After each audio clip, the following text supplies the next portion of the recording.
Muy buenas tardes y bienvenidos a este coloquio que vamos a tener esta tarde con Jorge Úbeda.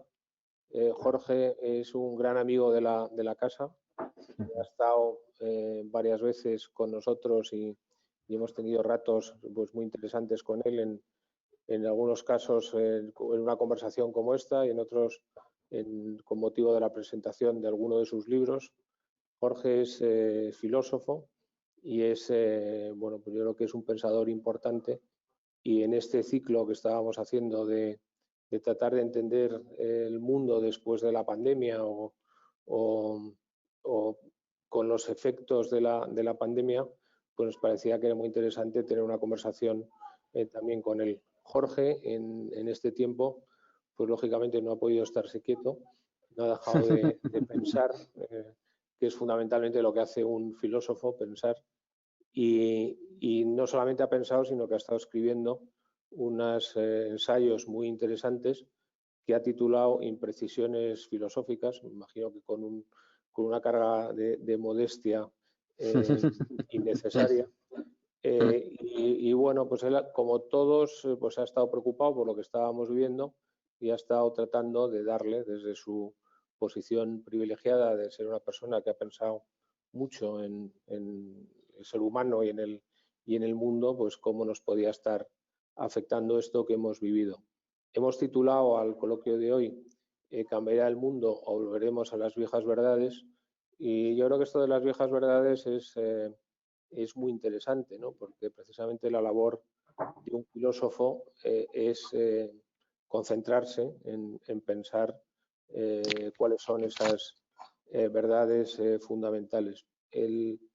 Yo sé que esto tú lo has tocado, porque este tema es un tema relevante, pero cuando empezó esta crisis, Jorge, yo creo que hubo unas semanas donde prácticamente todos los pensadores, todos los que habían tenido en su momento una idea de que el mundo tenía que ser de otra manera y que generalmente pues estaban bastante a disgusto con el sistema que teníamos, que vaya por delante, que yo no pienso que sea tan malo ni tan horroroso, pues trataron de aprovechar la circunstancia para decir que habría un antes y un después y que nunca volveríamos a ser como éramos, incluso que en esa nueva situación pues probablemente todos los sueños ideológicos que tenían pues se cumplirían, y que bueno, pues lo que había pasado hasta ahora, que era fruto probablemente de un error, pues pagaría las consecuencias, ¿no? A ti, desde el punto de vista de ser uno importante de esos pensadores, ¿cómo has visto a tus colegas? ¿Cómo has visto esta oportunidad o oportunismo de volver a inventarse la historia? Bueno, oye, en primer lugar, Santi, muy buenas tardes. Muchísimas gracias por vuestra invitación a participar de nuevo de vuestros espacios de reflexión y también un saludo a todos los que nos están viendo y escuchando ahora, ¿no? Planteas una cuestión que a mí enseguida me llamó la atención, ¿no? En el sentido en el que efectivamente, ¿no? Pues un determinado acontecimiento, ¿no? Que además ha aparecido con rasgos muy novedosos, porque no tanto porque no pudiéramos rastrear en la historia las diversas crisis sanitarias que han existido, epidemias, pestes, etcétera, ¿no? Como algo que ha ido sucediéndole a la humanidad en diversos momentos de su historia, sino que no teníamos ninguna referencia viva que nos pudiera contar cuál había sido su experiencia y cómo de alguna manera la habían podido afrontar. En ese sentido, el acontecimiento era nuevo porque todos de alguna manera nos enfrentábamos por primera vez a él, ¿no? Entonces, frente a ese acontecimiento, es verdad que han proliferado, y además de manera muy, muy apresurada, ¿no? Publicaciones, COVID Sofía, he llegado a leer en algún libro, ¿no? En el que muchos pensadores y pensadoras pues han volcado sus reflexiones inmediatas acerca de ese acontecimiento nuevo de alguna manera que ha aparecido, ¿no? Que ha sido esta situación de pandemia, ¿no? Pero es verdad que, al menos desde mi posición como observador y lector de esas cuestiones, pues como dices tú, yo lo que he visto ha sido más bien repetición, ¿no?, de las ideas que ya se planteaban. Muchas de ellas, diríamos, de alguna manera era como si el virus viniera a confirmar, ¿no?, o viniera a ser el apuntalamiento crítico de las afirmaciones que ya se mantenían, ¿no? ¿Veis cómo tenía razón, ¿no? El virus viene a darnos la razón en que estamos depredando el mundo o en que estamos haciendo cosas que no deberíamos estar haciendo, ¿no? Como en realidad una respuesta muy natural que no hay que ser filósofo para tenerla, y es que en una situación pues eso, de acontecimiento que nos saca de nuestra naturalidad, de nuestra normalidad, de nuestras cosas sabidas, como ha sido este y lo ha hecho, ¿no? Pues en el ser humano se activan, diríamos, las pretensiones de encontrarle rápido un sentido, de encontrar rápidamente algo a lo que asirnos, porque esa novedad y esa incertidumbre pues nos cuesta mucho vivirlo. Entonces, no veo que se haya aportado especialmente nada que no estuviera antes, ¿no? Y que se ha respondido, bueno, pues a esa natural inclinación humana a buscarle un sentido a los acontecimientos nuevos que aparecen, ¿no? Pero yo creo que necesitamos un poco más de tiempo, ¿no?, para asimilar, para abordar algunas de las cuestiones que han emergido en esta situación, que a lo mejor no son tan nuevas desde el punto de vista de lo que diríamos, de lo que señalan, ¿no?, porque probablemente pues ya se han vivido, ¿no?, por la humanidad, pero que sí suscitan significados quizá nuevos, sentidos que tenemos que buscar, que construir, que deliberar juntos. Sí, yo creo que, por otro lado, si evitamos ese exceso del antes y después y que esto sea como un ajuste de cuentas, ¿no? Sí es verdad que es una experiencia muy importante, ha sido un shock tremendo. Yo creo que sobre todo en Occidente, porque probablemente pues, llevábamos una tendencia de años a sentirnos invulnerables, y yo creo que esto lo que ha puesto de manifiesto una cosa que no teníamos que haber perdido nunca de vista, que es que la vulnerabilidad es condición y característica fundamental de nuestra existencia, y quizá lo que ha pasado es que hay cosas que nos vamos a preguntar, o que vamos a cambiar el orden de prioridades, o nos vamos a preguntar de otra manera. Yo sé que tú has analizado y has pensado bastante sobre la idea de libertad y de miedo al mismo tiempo. Hay un libro de Sloterdijk que seguro que te has leído, que es pequeñito pero muy interesante, que se titula Estrés y libertad, donde él hace bueno, pues el argumento de que precisamente el riesgo de perder la libertad, o el riesgo de perder nuestro sistema, nuestro tipo de sociedad, es lo que nos hace más valientes al defenderla.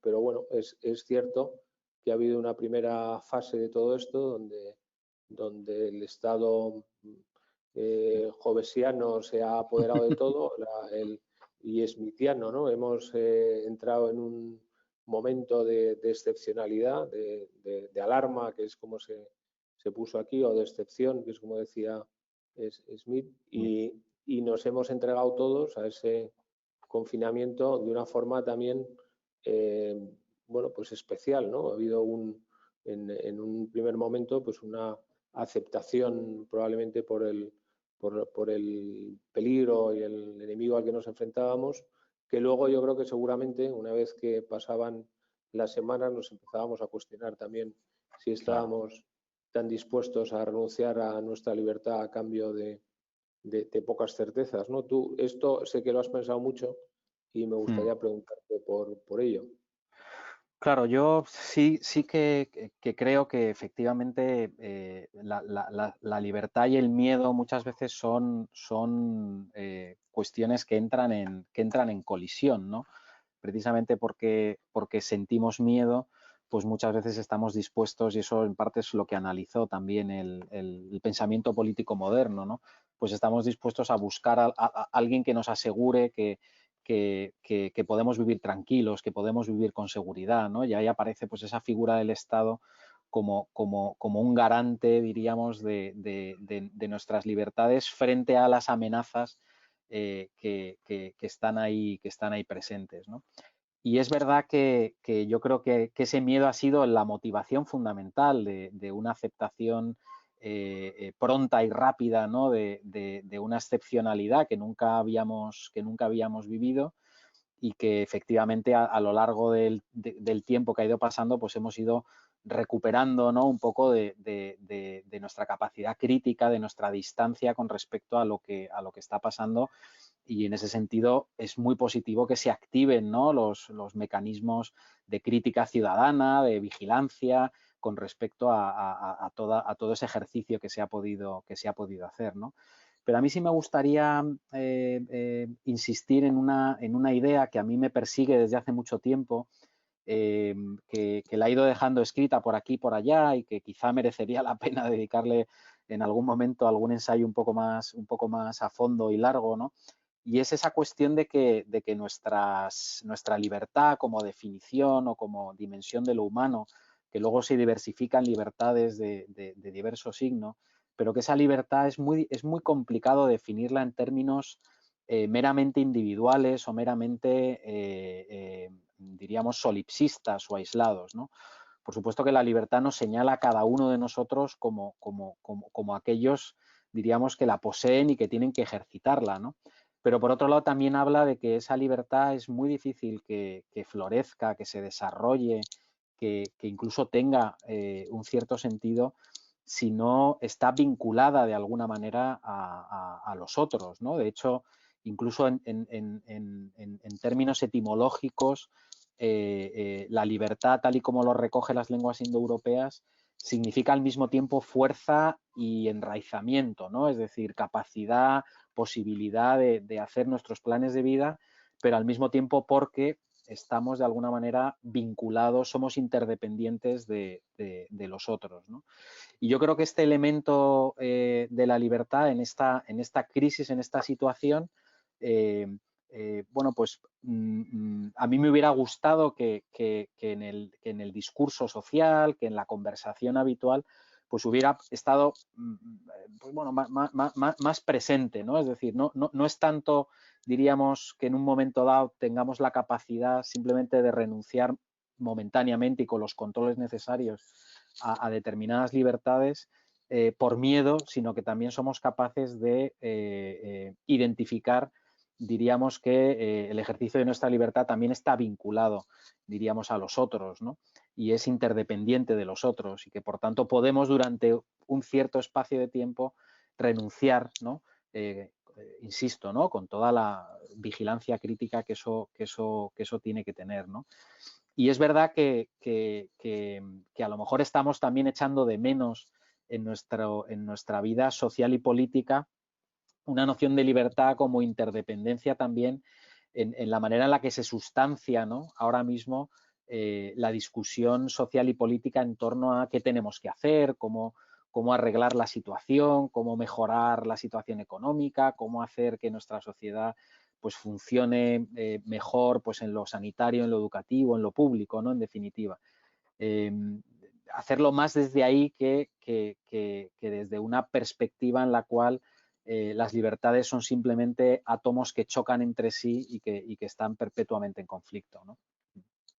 Y en esta idea del otro, de nuestra convivencia, que de alguna manera pues, ha sido alterada por todo este shock, por el confinamiento, por esa reducción de nuestras libertades, y probablemente también por un problema con las metáforas que hemos ido aplicando o que han ido aplicando a la situación. Yo creo que todo lo que tenía que ver con una guerra era un mal enfoque, porque no hay un enemigo al que puedas eliminar, tendrás que convivir como estamos empezando a hacer ahora con el virus y de hecho cuanto más cerca lo tengamos probablemente la evolución será que sea menos dañino y menos activo, claro. pero este fenómeno de la pandemia, de la epidemia, nos ha presentado de alguna manera al otro durante algunas semanas, incluso ahora todavía como una especie de enemigo elemento o de medio transmisor de la enfermedad. O sea, ha habido una especie de horror al otro que ha sido real. O sea, nos hemos alejado. Ahora mismo estamos más distanciados de cualquier persona que no sea prácticamente nuestro círculo más íntimo. Y yo creo que ese mirar al prójimo o al otro como enemigo, bueno, pues yo creo que también es una experiencia que habrá que superar, pero no sé cómo has visto esto. Sé que a ti el tema del otro, desde el punto de vista filosófico, te interesa especialmente. Sí, claro, es verdad que vamos a convivir, ¿no? Y nos queda un tiempo probablemente más largo de lo que desearíamos de vivir con esas distancias con respecto al otro que además se nos marcan objetivamente, ¿no? Yo he pensado mucho en estos días cómo está el santoral cristiano lleno de santos y santas que murieron atendiendo a los apestados, ¿no? Es decir, que de alguna manera rompían esa distancia necesaria para cuidar la salud, pero que se veían de alguna manera llamados y convocados a atender al otro que, por lo que fuera, pues iba a morir solo o no tenía medios para recibir los últimos cuidados, ¿no? Eso nosotros ahora vivimos en un contexto muy diferente y tiene todo el sentido, además, que entendamos que esa distancia física que queremos, que se nos impone, bueno, pues puede tener efectos y sabemos que tiene efectos para el control de una determinada enfermedad. Pero es verdad que suscita todas estas cuestiones acerca de esa, diríamos, profilaxis con respecto de los otros, ¿no? Que siempre es un desafío social, es decir, cómo franquear esas distancias, cómo hacerse próximo a un otro que nos puede necesitar o no.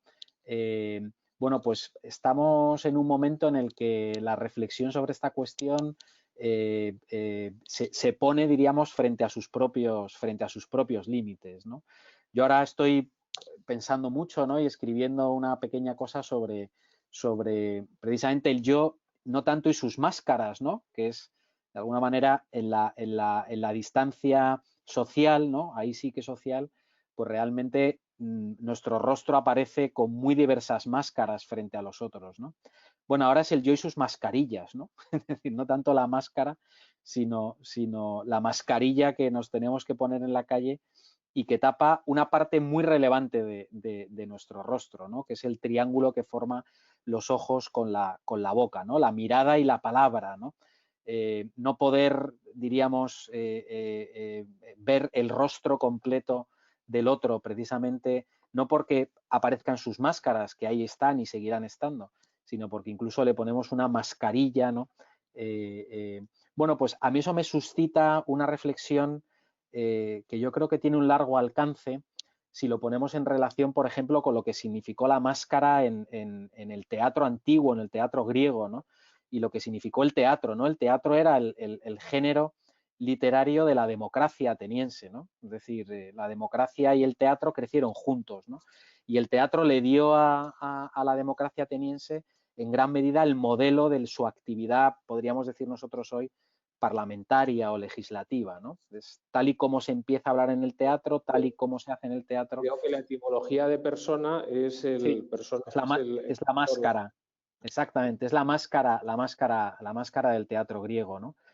Bueno, y eso de alguna manera pues suscitaba esa idea de una cierta igualdad en la palabra de los ciudadanos atenienses, a pesar de que no todos ya sabemos que eran iguales, o la igualdad ante la ley, ¿no?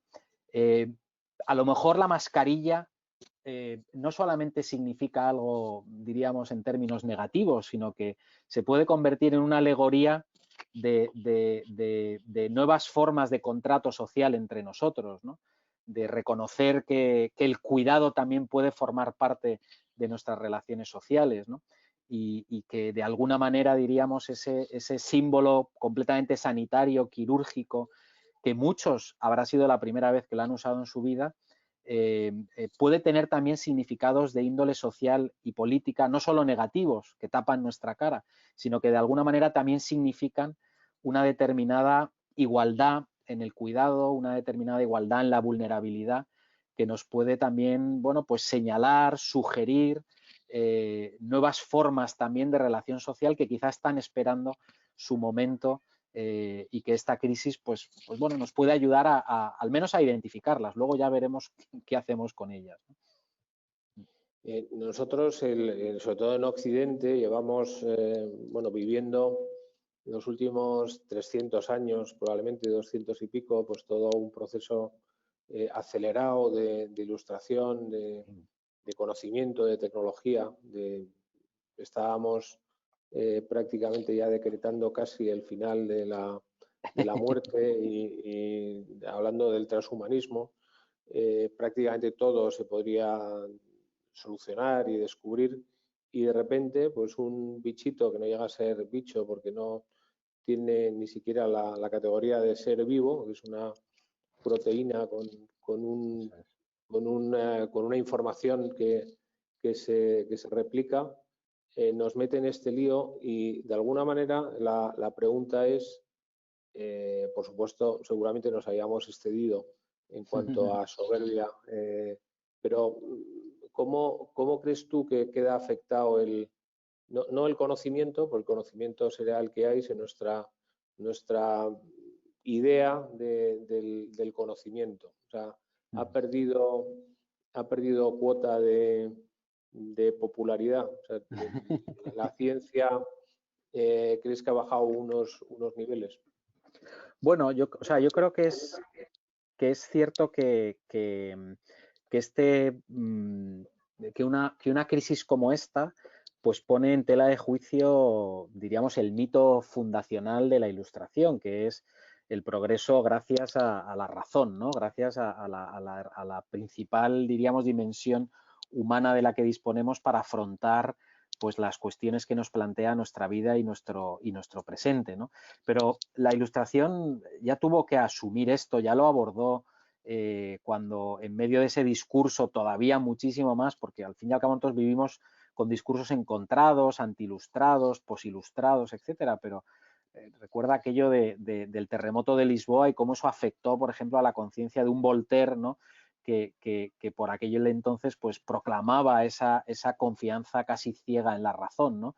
Y tuvo que repensarse algunos elementos con respecto a esa mitología del progreso, ¿no? Claro, yo creo que de alguna manera esta crisis, como algunas otras, de alguna manera redimensiona nuestra racionalidad, reconociendo lo que tiene de absolutamente maravillosa y de cómo es capaz de resolver muchas de los desafíos que se plantean, ¿no?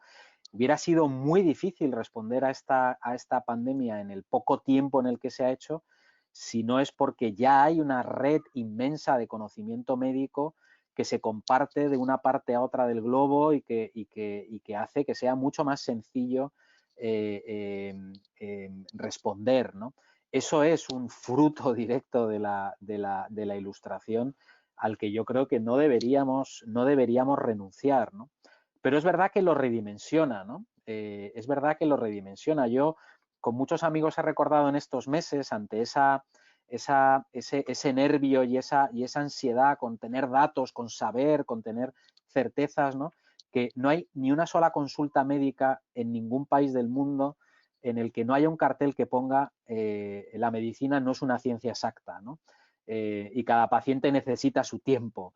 Y nosotros nos movemos, diríamos, en una cierta incertidumbre, ¿no? Es como un saber que ya cuenta con la ignorancia y cuenta con la propia incertidumbre. Entonces, en ese redimensionamiento del conocimiento, para muchos una crisis así puede significar esto, ¿no? Es decir, que ese conocimiento nos ofrece respuestas, pero no nos ofrece todas las respuestas.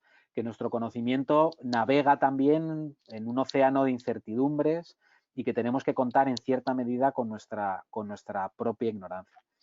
y que además ese conocimiento que nos hace progresar técnicamente y materialmente, pues es verdad que muchas veces no da respuesta a otras cuestiones que nos tenemos que plantear, ¿no? Pues bueno, pues si hay que cuidar o no hay que cuidar médicamente a las personas muy mayores o que tengan graves patologías, si tenemos o no que ocuparnos de aquella parte de la sociedad que más haya sufrido las consecuencias económicas de esta crisis, si tenemos o no que ser respetuosos con las normas que nos autoimponemos como sociedad para controlar una determinada enfermedad. Son cuestiones para las que el conocimiento muchas veces, ese conocimiento científico que nos hace progresar, no tiene respuestas claras y sin embargo tenemos que dar esas respuestas, ¿no? Entonces yo creo que ese redimensionamiento a mí me parece terapéutico, me parece hasta positivo, ¿no? El que bueno, pues nos tomemos la medida adecuada de nosotros mismos para precisamente no caer desde demasiado alto y al mismo tiempo ser capaces de responder adecuadamente y no con excesivo, diríamos, orgullo a las situaciones que se nos plantean, ¿no? Lo que dices de que una pequeña proteína con un potente replicador nos haya puesto en esta situación, pues nos devuelve a esta cuestión, ¿no? Podemos mucho, pero no lo podemos todo, ¿no? Y por tanto redimensionar el valor del conocimiento, pues puede ser también una manera de revitalizar un proyecto ilustrado que sigue vinculado al progreso, pero que sabe que ese progreso lleva aparejadas ignorancias, incertidumbres, pues muy importantes también. Una de las, bueno, yo creo que casi cada semana hemos tenido una pregunta filosófica potente, ¿no? O alguna duda que surgía en ese momento. Una de las cosas que nosotros hemos tratado de desmontar, porque creíamos que era un planteamiento falaz, era la dicotomía entre salud y economía, que se ha planteado en algún momento y bueno, creemos que no, o sea, hay más opciones, o sea, no claro. Es o todo salud o todo economía, pero en todo caso, en esta pregunta, si se hubiera planteado en esos términos, que yo creo que en esos términos no se ha llegado a plantear, el Occidente, me estoy refiriendo a Occidente, sí, ha resuelto probablemente, y de una forma probablemente poco esperada por aquellos más críticos con el sistema que tenemos, al cual le acusan de no tener sentimientos y no tener principios ni moral, porque realmente la humanidad enfrentada a la duda de defender a los más débiles, porque realmente ya se sabía que los más débiles y los más mayores iban a ser los más afectados, o seguir adelante para no tener el efecto que vamos a tener después por todos los parones económicos y yo creo que ha habido una respuesta unánime y poco discutida que hemos decidido parar. De alguna manera, seguro que te acuerdas de la frase de Margaret Mead que decía que el primer elemento realmente humano en la antropología, que le preguntaron qué era lo que le había parecido el primer vestigio de humanidad, y ella dijo lo de un fémur roto, ¿no? Porque si el fémur se había curado, roto y sanado, si se había curado era porque alguien había ayudado a esa persona que tenía ese impedimento a salir adelante. Entonces yo creo que hoy, a pesar de que el conocimiento ya creíamos que iba por delante nuestro, si un algoritmo hubiera tenido que tomar la decisión, seguramente hubiera hecho otra cosa, pero el ser humano, incluso en su momento más crítico, más criticado por parte de mucha gente, ha tomado la decisión más adecuada desde el punto de vista de pensar en sus semejantes más débiles y ha sido compasivo en este sentido y ha preferido sufrir en otras cosas, pero no pasar por bueno, pues algo que sería imperdonable, que es haber dejado abiertamente que la gente pues, se muriera, ¿no? Claro. Desde luego, oye, una de las etimologías o referencias al lenguaje que se conoce poco en nuestro idioma, en español, es que la palabra cuidado está vinculado al latín cogito, que quiere decir pensar, ¿eh? y que de alguna manera el pensar y el cuidado pues tienen algo que ver, ¿no? Tienen algo que ver el hecho de que pensemos, nos situemos críticamente frente a la realidad, pensemos, etcétera.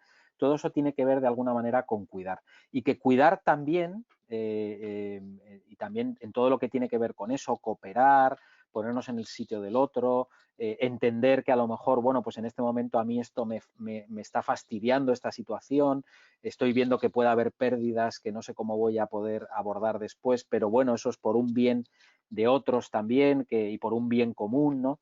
Que también ese ejercicio, ese cuidado, no solamente hay que atribuirlo, diríamos, como a unos sentimientos de bonomía o de beneficencia, que también, sino que eso mismo también forma parte del esquema racional del ser humano, ¿no? Que el ser humano no solamente es una racionalidad maximizadora, ¿no? en el que se intenta lograr los máximos beneficios con el menor coste, sino que también es de su estructura racional precisamente ese cuidado de pues perder tiempo o espacio para cuidar a alguien que tiene el fémur roto o confinarnos con todo lo que eso ha significado en muchas dimensiones de la vida, tanto social como económica, como política, etcétera, precisamente porque hay bienes que hay que cuidar, ¿no? Y hay personas que tienen que ser cuidadas, ¿no?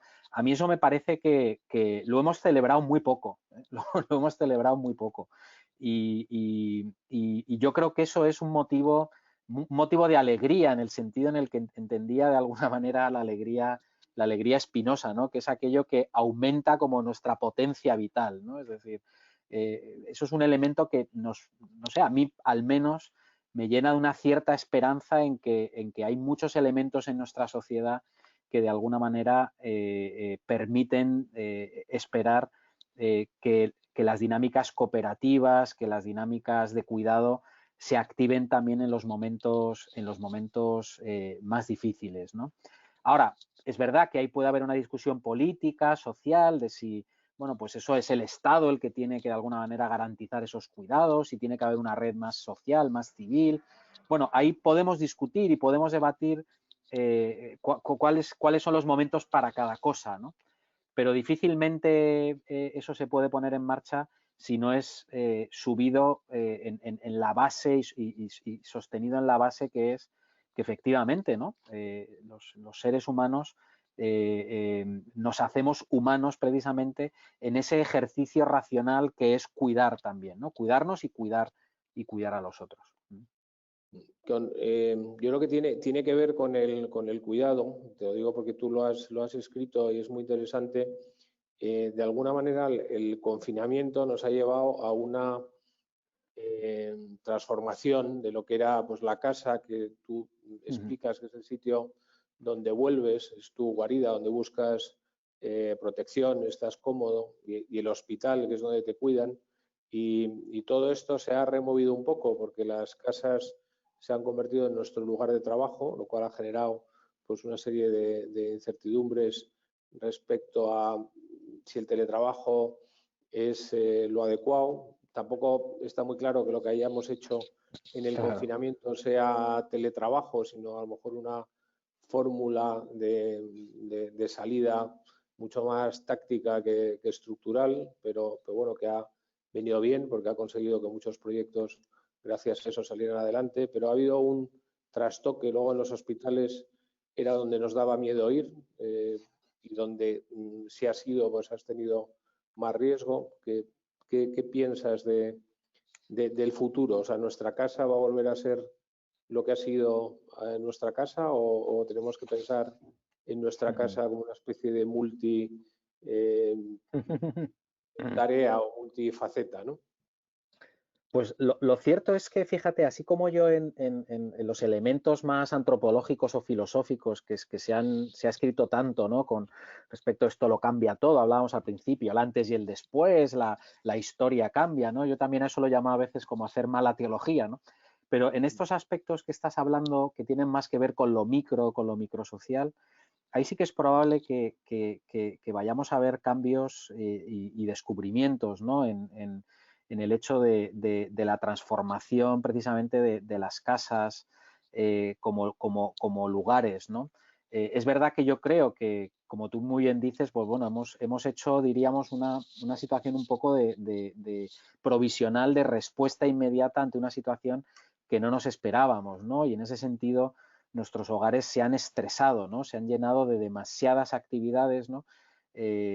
Oficina, colegio, muchas veces ocio también, ¿no? Pues había que montar las quedadas con los amigos a través de las videoconferencias, sala de cine, en fin, incluso ya cuando no podía salir a la calle, incluso aunque el espacio sea pequeño en las casas, pues mucha gente ha hecho deporte, lo ha convertido en un gimnasio, ¿no? Todo eso hace, claro, que la casa se estrese enormemente porque se convierte en algo excesivamente cerrado, ¿no? Las casas sí son las guaridas, pero al mismo tiempo tienen puertas y tienen ventanas, ¿no? Se abren al exterior, se abren al otro, son lugares de hospitalidad también, ¿no? De acogida. Y tendremos que ver cuánto de esto, diríamos, se transforma, ¿no? Lo que yo observo estos días de desescalada es que quizá en nuestro contexto social español, la calle tiene mucho valor, ¿no? Y enseguida que hemos podido, pues la hemos recuperado, ¿no? Y hemos vuelto a ella. Pero es probable que muchos que no lo sabíamos o que no lo sabían han descubierto que se pueden hacer muchas cosas en casa, entre ellas trabajar. Y eso que va a significar para el futuro de las casas, pues tendremos que verlo, ¿no? Tengo muchas más dudas con respecto a lo educativo, ¿no? Yo creo que la cuestión educativa, el confinamiento de la educación, quizá haya sido uno de los aspectos que a mí al menos me ha generado una mayor preocupación desde el punto de vista de sus resultados inmediatos, ¿no? Creo que la respuesta escolar, docente y familiar ha sido buena en general, ¿no? Pero estructuralmente tenemos muchas dudas de que realmente la escuela sea un lugar al que se puede volver con una cierta seguridad y, por tanto, pues si queremos volver a la escuela, pues nos vamos a enfrentar a una cuestión muy difícil. Para que se pudiera cumplir una seguridad en máximos, habría que invertir en recursos y que luego no está demostrado que esa inversión pues redunde en un beneficio educativo claro, ¿no? Ese aumento, aunque probablemente hubiera que hacer algo, y al mismo tiempo la educación a distancia, pues sí que en este gran experimento que hemos hecho, pues se están haciendo muchas investigaciones, pero tenemos que ver que probablemente la hipótesis de que no sea del todo útil a la educación y que el contacto, la presencialidad y los efectos educativos que tiene, y sobre todo para las poblaciones más vulnerables desde el punto de vista educativo, pues que eso sea así, ¿no? Y que tendremos entonces que ver cómo articulamos una educación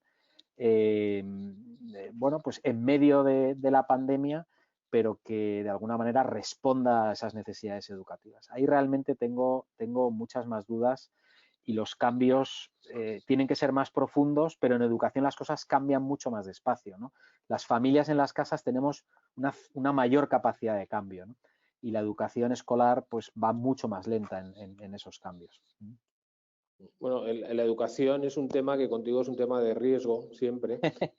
Tenía previsto un poco más adelante volveremos a la educación, pero relacionado con esto que has comentado, te quería preguntar, o sea, de alguna manera todo este confinamiento nos lleva a un problema o a vivir la convivencia de una manera distinta. Tiene que ver con la educación, donde entiendo que parte de lo que pasa en los colegios pues es que los niños conviven y se educan no solamente en conocimientos técnicos, sino en otras muchas habilidades necesarias para poder desarrollarse y defenderse en la vida. Con lo cual, si tú le das a un niño toda la teoría en su casa, pues luego puede tener muchas complicaciones cuando después se lanza al mundo. Pero esto mismo, comentabas también las videoconferencias con amigos.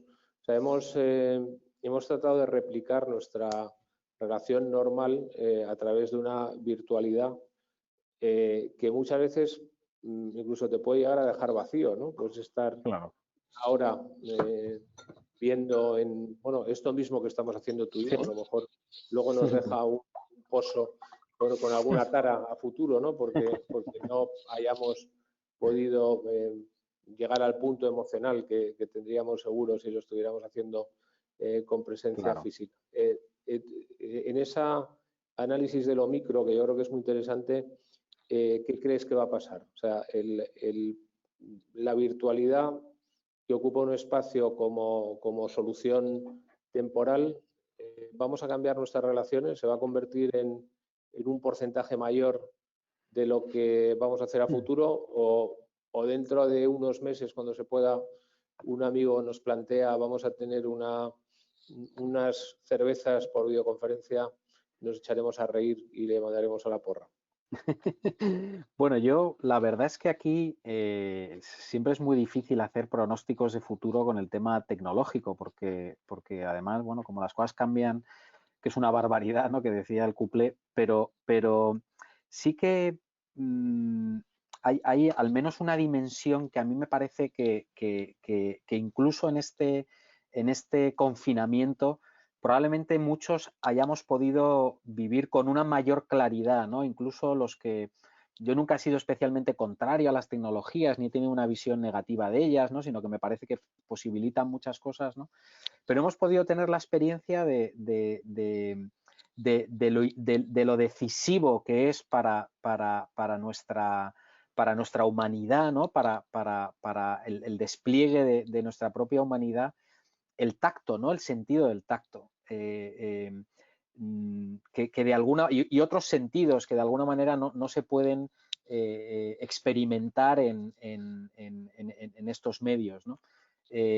Claro, este es un medio totalmente visual, audiovisual, nos escuchamos, nos vemos. Es verdad que la escucha sabemos que se produce con un cierto retorno y entonces también ya se ha empezado a estudiar cómo se dificulta mucho la comunicación porque no nos llega lo que el otro dice al mismo tiempo que lo está diciendo, como en el cara a cara, ¿no? Y todo eso pues genera problemas de comunicación que los hemos vivido también en las videoconferencias, ¿no? Era mucho más difícil discutir, era mucho más difícil la ironía, era mucho más difícil mucho de los elementos de la salsa, como dicen mis hijas, ¿no?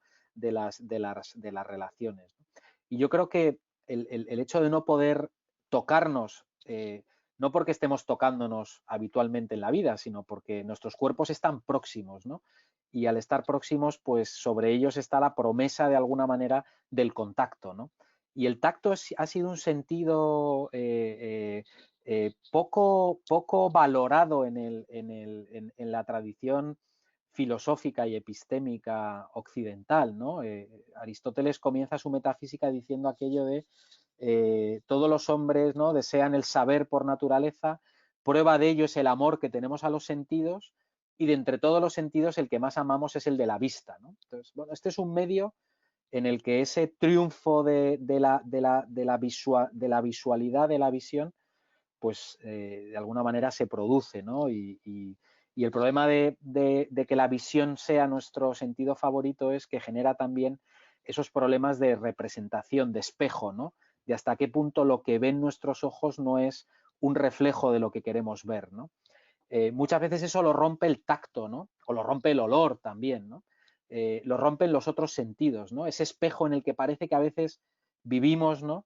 Yo, que estoy en el medio digital estos 3 meses continuamente dando clases, algunas conferencias, reuniones, etcétera, como habréis estado también muchos de vosotros, pues yo digo que esto es como una experiencia de un narcisismo digital, ¿no? Está uno todo el rato mirándose a sí mismo y de eso te saca muchas veces, pues eso, el contacto con tus alumnos que los tienes cerca, con la gente con la que estás hablando en la reunión, ¿no? Entonces, esa cierta descubrimiento del valor que tiene el sentido del tacto, ¿no? Pues me parece que limita el que sea este medio el que vayamos a preferir a futuro. Siempre y cuando no se inventen, bueno, pues eso, y yo creo que ya estarán inventadas y seguro que hay experiencias táctiles virtuales y entonces, pues dentro de unos meses, pues a lo mejor tendremos que hablar otra vez sobre el sentido del tacto, ¿no? Pero por el momento creo que muchos habremos descubierto otros sentidos que son muy importantes y decisivos para nuestra propia humanidad, ¿no? Una de las situaciones más raras que yo creo que estamos viviendo en la desescalada es si darnos o no un abrazo, ¿no? Y hemos encontrado este chocar los codos, ¿no? Que nos puede parecer muy absurdo, pero es como, bueno, nos tocamos, ¿no? Aunque sea mínimamente, ¿no? Me parece una imagen muy, muy hermosa del valor que en realidad le damos al contacto y a la proximidad física con los otros. Te has referido has hablado del tacto, probablemente el tacto es el sentido más corpóreo, ¿no? Más unido al cuerpo. El transhumanismo en el que estábamos imbuidos nos llevaba prácticamente a la trascendencia del conocimiento del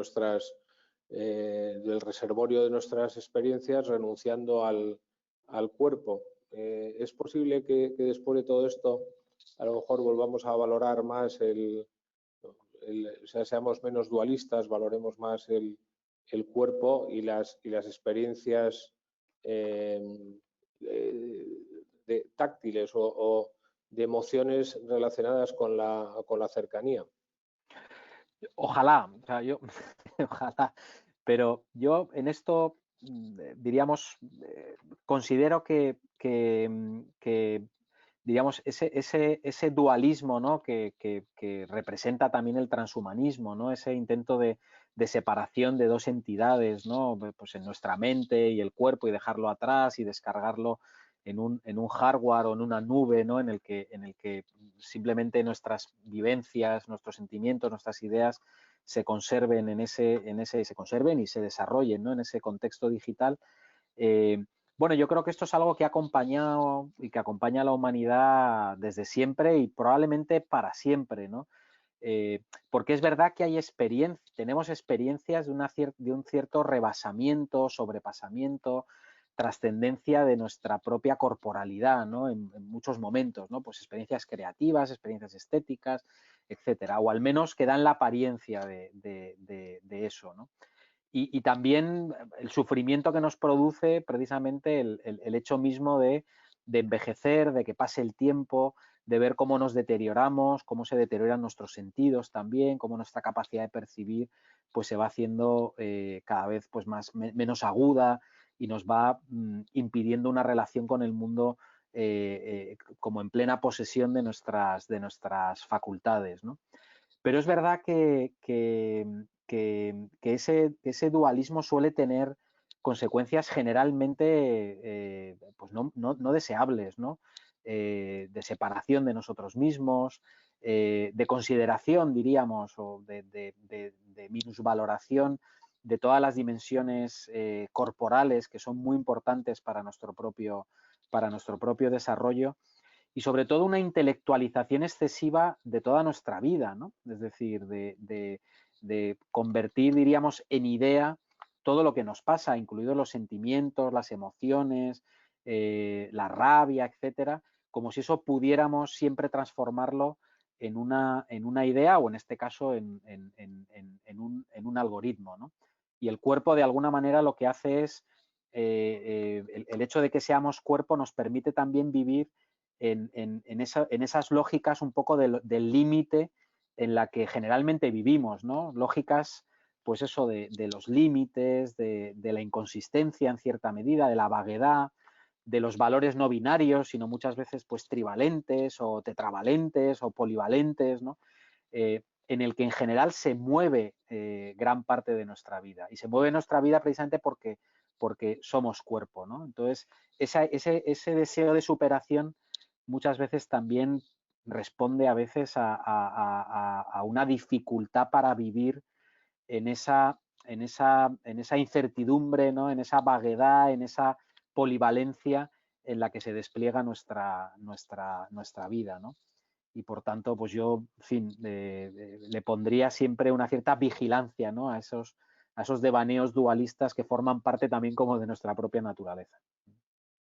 Oye, antes cuando te he cuestionado mínimamente la ilustración, sabía que ibas a reaccionar como cómo has reaccionado, pero también estamos viendo que todo este shock, toda esta crisis que estamos padeciendo, en las sociedades ha habido una cierta vuelta al mito, tú lo llamabas hace un momento malas teologías, la búsqueda del chivo expiatorio, ¿no? de a quién le podemos cargar esta culpa para quitármela yo, y estamos viviendo fenómenos que se extienden por el mundo, pues bastante sorprendentes. ¿Tú crees que esto es tendencia? O sea, ¿vamos a caer por culpa de este evento en más mitologías o la razón se impone en algún momento?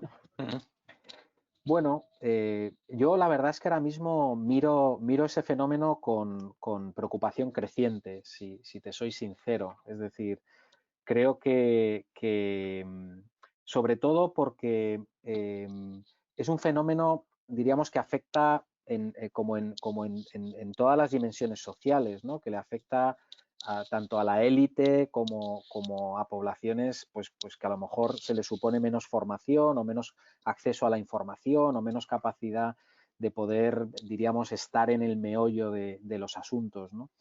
Y eso realmente, cuando parece que es un fenómeno que se extiende por doquier, pues bueno, pues yo nunca pretendo ser alarmista, pero sí que creo que bueno, pues hay que poner un poco la mirada sobre ella y llamar la atención.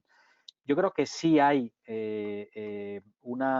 diríamos, como dos fenómenos a lo mejor que tienen que ver con esto que comentas, ¿no? Uno es, diríamos, todo lo que ha tenido que ver con los procesos de globalización y de uniformización, ¿no? Por un lado, es decir, globalización y explosión de todas las diferencias, que lejos de haberse articulado como en torno, diríamos, a posiciones pluralistas, parece que lo que ha traído es una irritación potente de las identidades, ¿no? y un reagrupamiento en torno a identidades más o menos claras o más o menos definidas, que no dejan de ser una forma de mitología, es decir, no deja de ser siempre una identidad, no deja de tener siempre unos elementos de ficción muy claros, ¿no? Porque toda biografía, toda identidad es narrativa y toda narración pues es una construcción de ficciones con realidades, con memoria, con olvidos, etcétera, ¿no? Y por tanto, en esa irritabilidad de las identidades, yo observo que hay un regreso de esa dimensión, diríamos, más criticable que puede haber en el mito, ¿no? Es verdad que los seres humanos es muy probable que no podamos vivir sin algunas formas de identidad, ¿no? Pero eso no significa que la única manera que tengamos de vivir es refugiados en identidades, ¿no? Entonces, a mí ese fenómeno realmente me preocupa. Creo que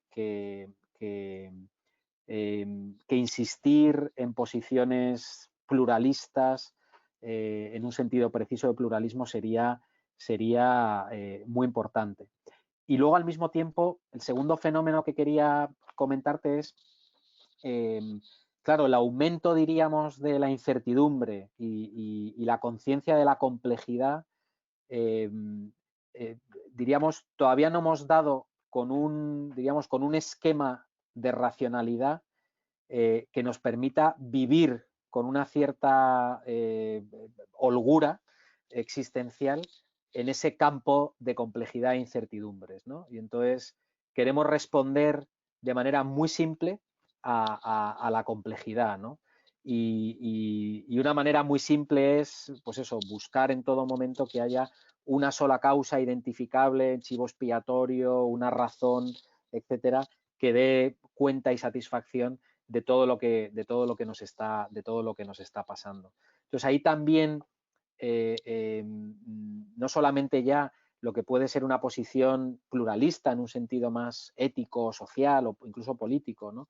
Sino desde el punto de vista del conocimiento, desde el punto de vista epistémico, tendríamos que trabajar o estar trabajando en esa generación de esquemas racionales que nos permitan comprender y vivir en esta incertidumbre y en esta complejidad. Y ahí es donde yo creo que deberíamos producir una cierta revolución del conocimiento y de las humanidades. Las humanidades deberían salir un poco a veces de su reducto, ¿no? de textos y de libros y etcétera, y empezar a generar mestizajes mucho más claros con otras ciencias, con ciencias experimentales, con ciencias sociales, con ciencias naturales, porque realmente necesitamos esquemas de racionalidad que generen complejidad y que nos ayuden a comprender esa complejidad, ¿no? Y entonces, si no lo hacemos, pues es muy probable que regrese con fuerza esa versión negativa del mito, ¿no? Lo que yo llamo mala teología, ¿no? Convivir con la incertidumbre, como sabes muy bien, que Kant decía que la inteligencia de un individuo se mide por la cantidad de incertidumbre que puede soportar. Y probablemente el gran premio de la ilustración es la capacidad de encajar en un mundo que es muy complejo. Lo que pasa es que nuestros políticos, y quería irme ahora a la política un momento, han descubierto que para movilizar a la gente los planteamientos sencillos, identitarios, pues son mucho más potentes. Y esto nos ha llevado quizá en los últimos años, pero ahora muy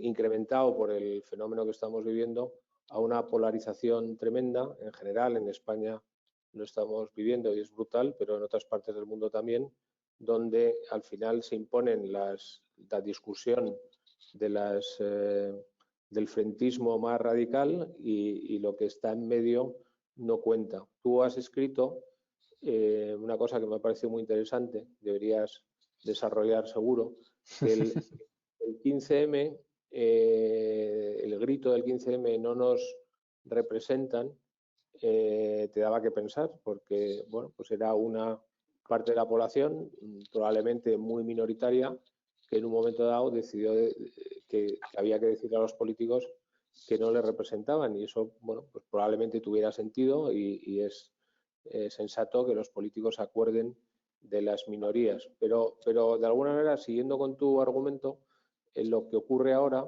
es que los parlamentos, por lo menos el nuestro, a los que no representan de ninguna manera es una amplísima mayoría de la población que no quiere estar, que no se reconoce en las discusiones que están teniendo los políticos prácticamente de todos los partidos, ¿no? Entonces, o sea, no propongo un 15M de moderados en las plazas de todos los pueblos y ciudades de España, pero creo que hay un problema de la política que si se radicaliza mucho, una cosa es que no deje las minorías fuera y otra cosa es que hagamos una política o que el planteamiento político sea solo para posiciones muy minoritarias y muy radicales, ¿no? Sí, que además la estrategia siempre va a ser frentista, ¿no? de esas posiciones.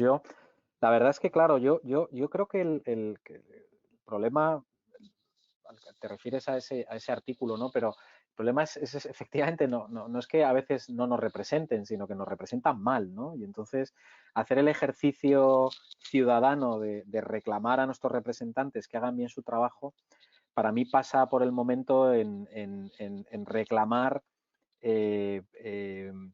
diríamos que el poder legislativo, que el Parlamento, diríamos, sea un poder, ¿no?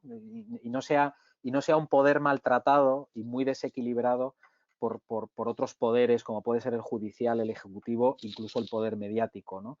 Y que realmente el Parlamento se haya convertido finalmente en un teatro, ¿no? O en un lugar de representación mediática de ideas y no en un lugar de parlamento, ¿no? de deliberación pública de las distintas posiciones mayoritarias y minoritarias que hay en una determinada sociedad, ¿no?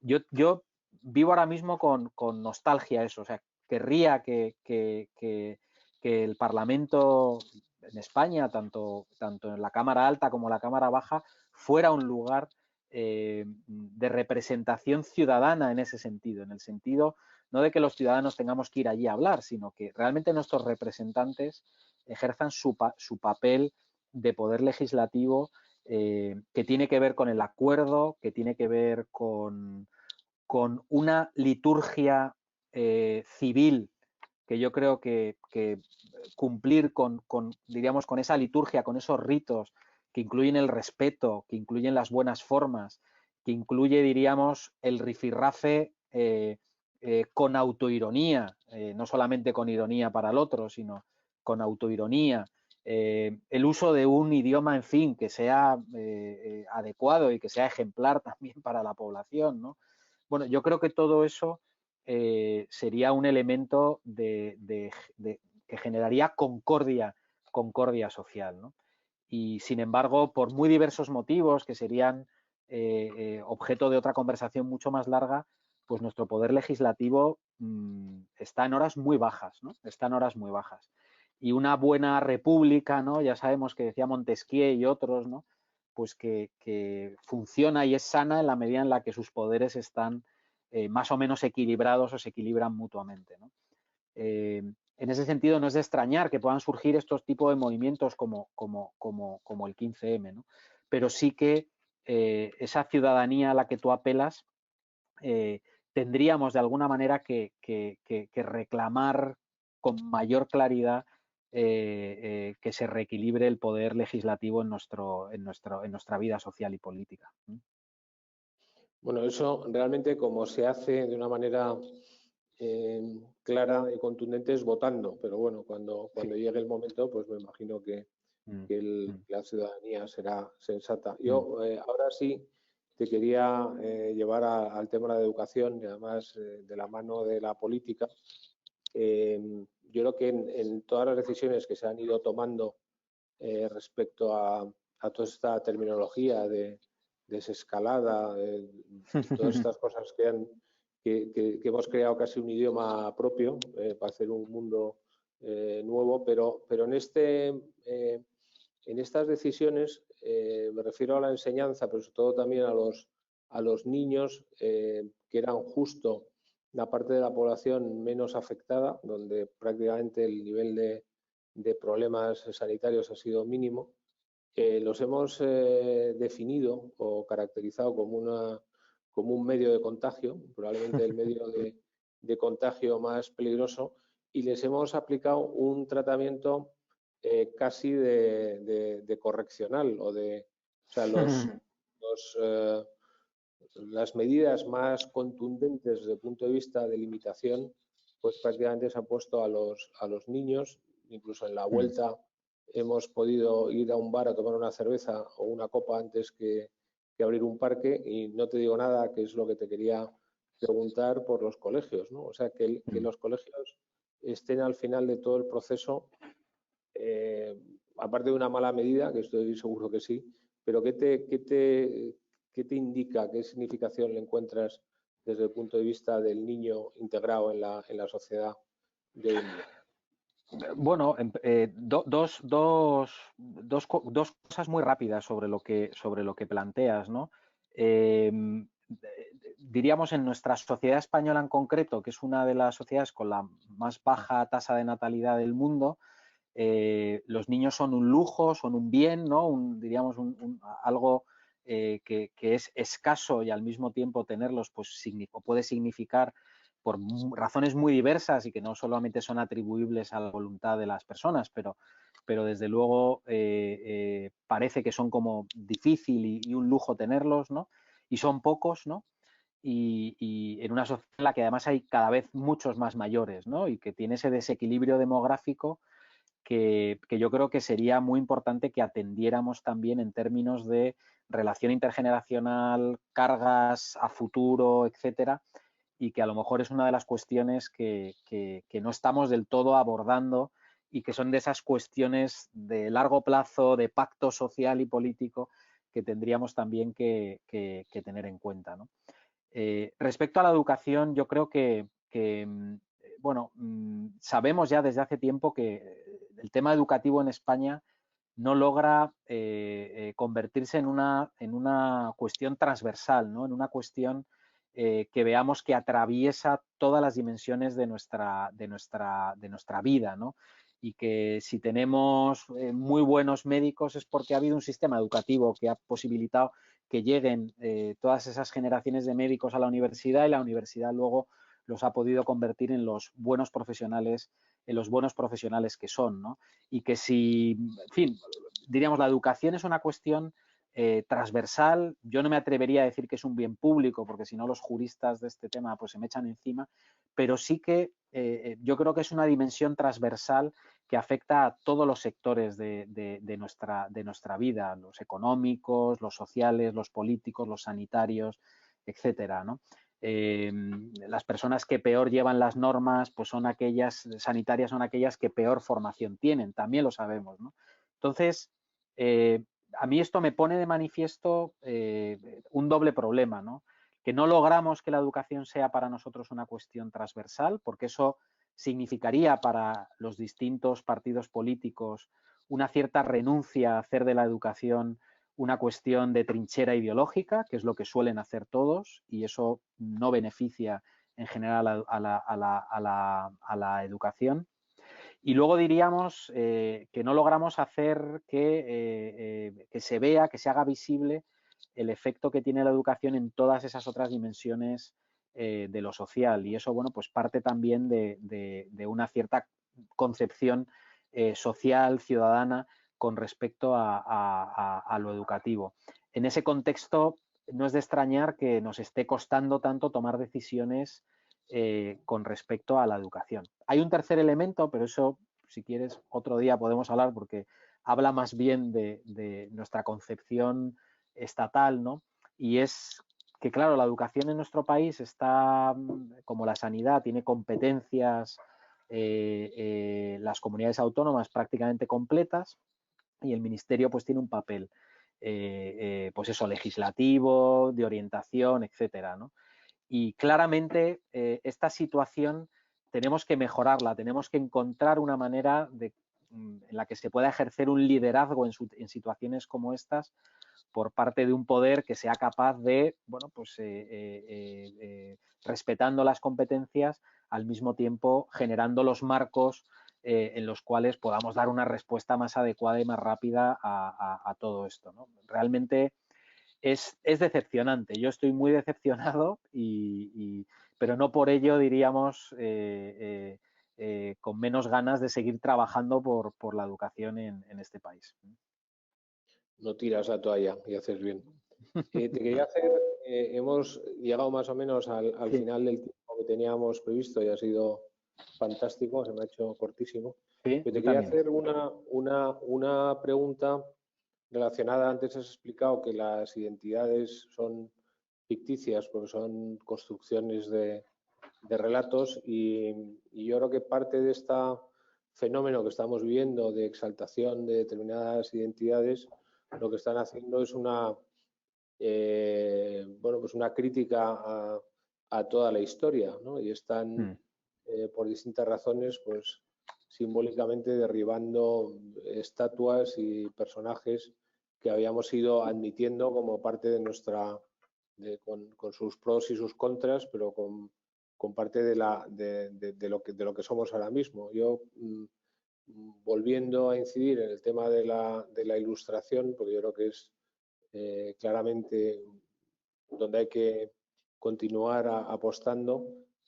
A ti esta de construcción salvaje que estamos haciendo de figuras con poquísimo análisis crítico, me imagino que te parecerá, ni bien ni mal, te parecerá verosímil, pero de alguna manera, ¿a dónde vamos? ¿Dónde va a acabar esto? ¿Acaba en que cada uno se monta la historia que quiere y aquí tenemos Ya.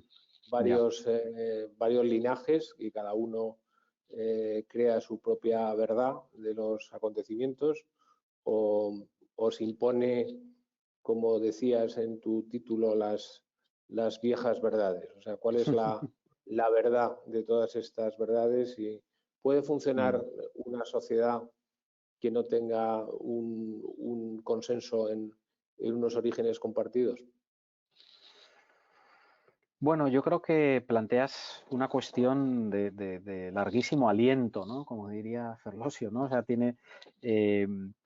claro, muchos de los fenómenos que vemos son comprensibles si nos damos cuenta que la humanidad ha adquirido conciencia histórica muy recientemente, ¿no? Muy recientemente. Y que esa conciencia histórica que ha adquirido, sobre todo a partir del siglo XIX, ¿no? Con todos los procesos pues, nacionalistas, en fin, con todo lo que ha sido el siglo XIX en el occidente europeo, pues ha hecho que diríamos, ha generado en la humanidad esa conciencia de que la historia tiene un papel, ¿no?, en la configuración de nuestro presente y en la idea del futuro, ¿no? Y cuando se vuelve a ese origen, ¿no?, pues claro, ahí se descubre que ese origen pues tiene muchos elementos ficcionales y que no hay, diríamos, tampoco ningún origen que sea completamente puro, ¿no?, y que no esté sometido, diríamos, a personajes y a relatos de los que podamos avergonzarnos. Y yo creo que eso, diríamos, en principio no es ningún problema, porque convive en la conciencia histórica, convive también la pluralidad de historias y de maneras de contar determinados acontecimientos y dotarlos de sentido, ¿no? Puede que haya, claro, momentos de ira, de indignación, ¿no? En el que se desata una cierta violencia, que eso, bueno, pues se haga en efigie, ¿no? O sea, que se haga como, bueno, pues este representa ahora mismo la posibilidad de canalizar esa violencia y bueno, pues eso yo no me gusta, pero bueno, tampoco me preocupa excesivamente, en el sentido en el que creo que puede haber algunas razones en las que, pues eso, posiciones minoritarias, situaciones de injusticia, pues puedan movilizar eso y que uno lo proyecte sobre una determinada efigie. Pero eso convive también con la posibilidad de acceder a la historia como una disciplina, como una ciencia en el que hay pluralidad de interpretaciones, en el que hay avance, en el que hay cambio, en el que tampoco los historiadores piensan lo mismo los de los años 30 que los de la segunda década del siglo XXI, ¿no? Pero es verdad que hay que ver cómo articulamos esa conciencia histórica, ¿no? ¿Cómo la articulamos? Y ahí quizá nosotros en Occidente sí que tengamos todavía algún desafío con respecto a habernos considerado, diríamos, como en la vanguardia de la historia, ¿no? Y que en esa vanguardia de la historia, pues diríamos, los que vienen por detrás o los que todavía no están en esa vanguardia, pues qué es de ellos, ¿no? Y cómo hacernos cargo de eso, me parece que es una pregunta interesante que nos podemos hacer. Ahora, cargar nosotros con culpas ancestrales me parece que no sería lo más adecuado y que no genera aquello que se busca con esa culpabilización del presente, sino que al final acaba generando lo contrario de lo que busca, que es una mayor irritabilidad de la identidad y un mayor posicionamiento en sentido contrario, ¿no? Pero sí, ahí yo creo que tenemos una pregunta que quizá incluso esta pandemia de nuevo pues nos ha traído esa vieja verdad, ¿no? Y es que hemos podido progresar materialmente, progresamos y vivimos mejor. La humanidad probablemente vive mejor que hace años y que hace siglos, ¿no? Pero que hay en cosas en las que no se progresa tanto, ¿no? Es decir, aquella vieja verdad de Kant y de otros, ¿no? Y es que, bueno, pues el progreso moral, ¿no?, y el progreso individual, el progreso de cada uno de nosotros, pues no se mide de la misma manera que el progreso técnico, que el progreso material, ¿no? Y que ahí estamos muchas veces, desgraciadamente, a veces estamos incluso a cero, ¿no?, y empezando de nuevo. Bueno, eso nos debería ayudar a mirar también nuestra historia, sus orígenes, pues con una cierta humildad y con una cierta capacidad también de autoironía, ¿no? De decir, bueno, pues sí, no es perfecta nuestra historia y está llena de momentos oscuros que no nos hubiera gustado que hubieran ocurrido, pero que ahí están, ¿no? Y sigamos adelante. Muy bien, pues un colega tuyo que estuvo pues, hace unos años presentando un libro de filosofía, en el libro explicaba que él cuando se presentaba como filósofo y sobre todo cuando sus hijos hablaban del oficio de su padre, decían que su padre se dedicaba a pensar. Y entonces sus amigos, los amigos de sus hijos le decían, pues bueno, eso es una tontería porque todos pensamos, ¿no? Yo creo que tú has demostrado claramente que los filósofos y determinadas personas pensáis de otra manera, con mucha más calidad, y te agradecemos muchísimo que hayas compartido con nosotros pues, todos estos pensamientos que son muy importantes en estos momentos y que nos vienen muy bien a todos, que también debemos pensar bueno, pues seguir dándole vueltas y profundizando en el entender nuestro mundo, que es una de las claves fundamentales para enfrentarnos a esa incertidumbre, que es el reto fundamental que tenemos todos. Muchísimas gracias y espero que te veamos pronto por aquí. Sí, eso es. Muchas gracias a ti, Santiago. Con un fuerte aplauso. Con Muy todo bien. lo fuerte. Muchas gracias, Santiago, y muchas gracias a todos los que habéis seguido esta retransmisión y agradecidísimo, y por supuesto que nos veremos muy pronto. Muchas gracias, Jorge.